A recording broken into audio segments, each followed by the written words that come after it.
Assalamualaikum warahmatullahi wabarakatuh. Waalaikumsalam warahmatullahi wabarakatuh. Selamat malam semuanya. Malam, Pak.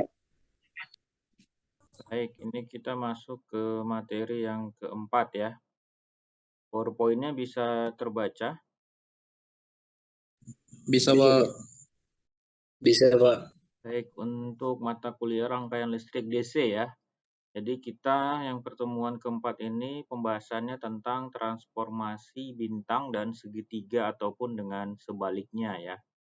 Jadi untuk kita memecahkan suatu masalah rangkaian listrik ya, yang kompleks itu dapat kita gunakan transformasi bintang segitiga.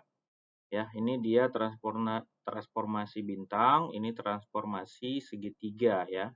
Di mana hubungan transformasi antara bintang dan segitiga, R1-nya itu sama dengan RA kali RB tambah RB kali RC tambah RC kali RA dibagi dengan RC.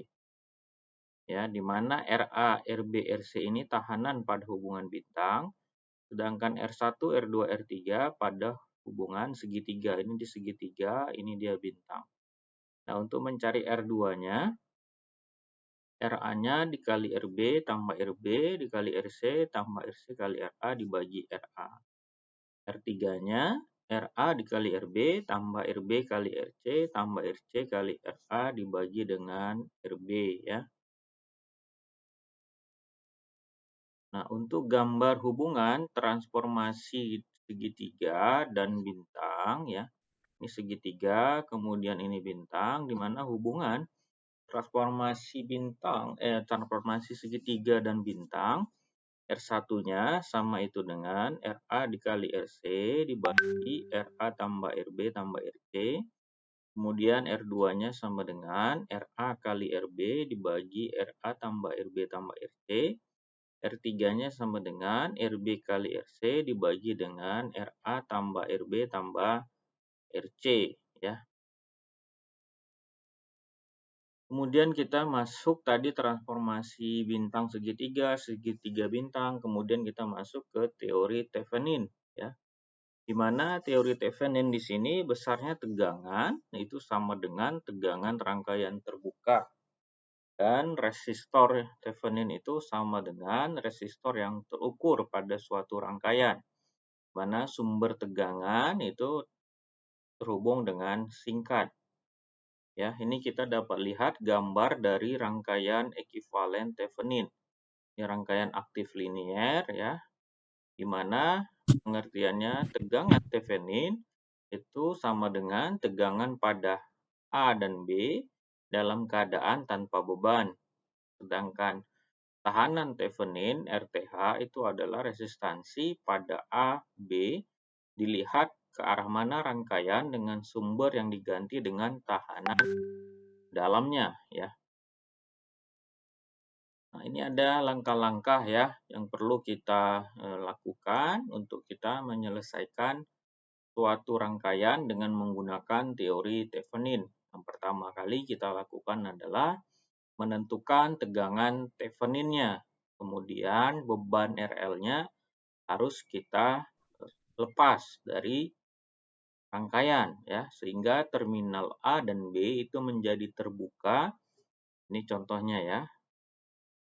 Ini untuk kita mencari tegangan di sini, maka kita harus lepas dulu rangkaiannya sehingga menjadi ini rangkaian. Kemudian yang kedua, besarnya tegangan Thevenin itu sama dengan tegangan pada titik AB dalam keadaan tanpa beban. Ini dia rumusnya ya. V Thevenin sama dengan R2 dibagi R1 tambah R2 dikali V. Kemudian langkah ketiganya, kita menghitung tahanan Thevenin-nya, RTH-nya dengan cara bagaimana kita mengganti sumber tegangan dengan tahanan dalamnya ya. Kemudian sumber tegangan itu kita anggap ideal, maka tahanan dalam sama itu dengan 0. Rumusnya adalah R Thevenin sama dengan R1 kali R2 dibagi R1 tambah R2 ya. Kemudian yang keempat adalah jika tegangan Thevenin dan tahanan Theveninnya itu telah kita ketahui ya, maka beban RL-nya dihubungkan lagi sehingga rangkaiannya dapat berubah seperti pada gambar ini.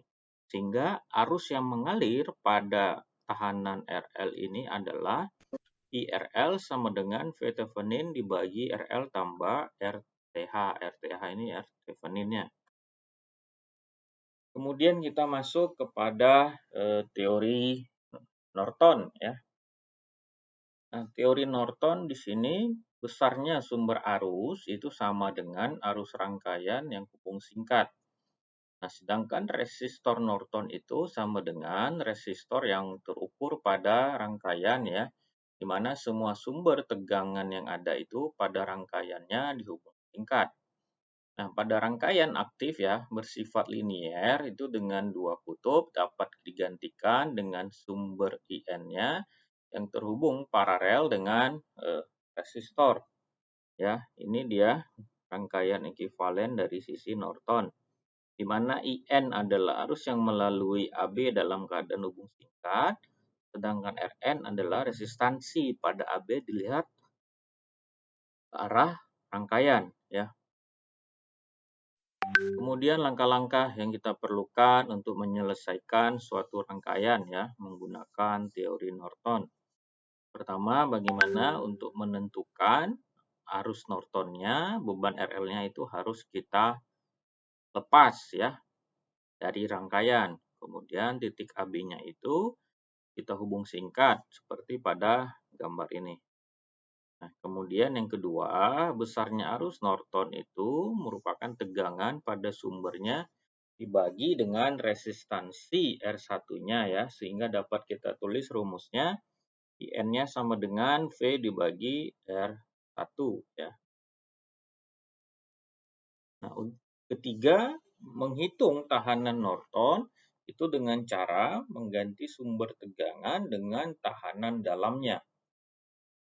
Jadi sumber tegangan itu kita anggap ideal, maka tahanan dalam sama itu dengan 0, sehingga rumusnya dapat kita tulis dengan Rn sama dengan R1 kali R2 dibagi R1 tambah R2.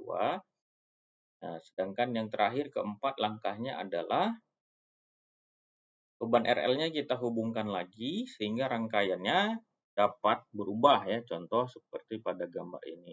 Sehingga arus yang mengalir pada rangkaian RL itu adalah IRL sama dengan Rn dibagi Rn tambah RL dikali dengan IN.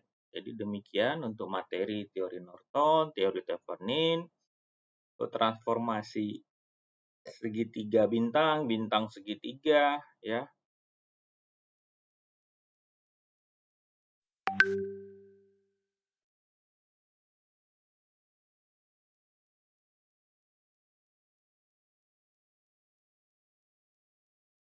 Silahkan ada yang mau ditanyakan sambil menunggu pertanyaan, silahkan diaktifkan videonya. Kita ambil absensi record kita. Baik, saya ambil ya. 1, 2, 3. Oke, baik, yang hadir ada 13 orang ya. Baik, silahkan. Ada pertanyaan, tanggapan? Atau sudah cukup paham? Saya, Pak. Silahkan. Yang mau saya tanya, Pak, bagaimana contoh pengaplikasian teori-teori tersebut dalam kehidupan sehari-hari dalam dunia kelistrikan gitu, Pak? Dalam kehidupan sehari-hari berarti misalnya dalam pekerjaan ya kita harus melihat rangkaiannya dulu. Misalnya mau instalasi apa ini, rangkaian gedung kah, mau rangkaian rumah kah. Nah, jadi kita butuh rangkaiannya dulu.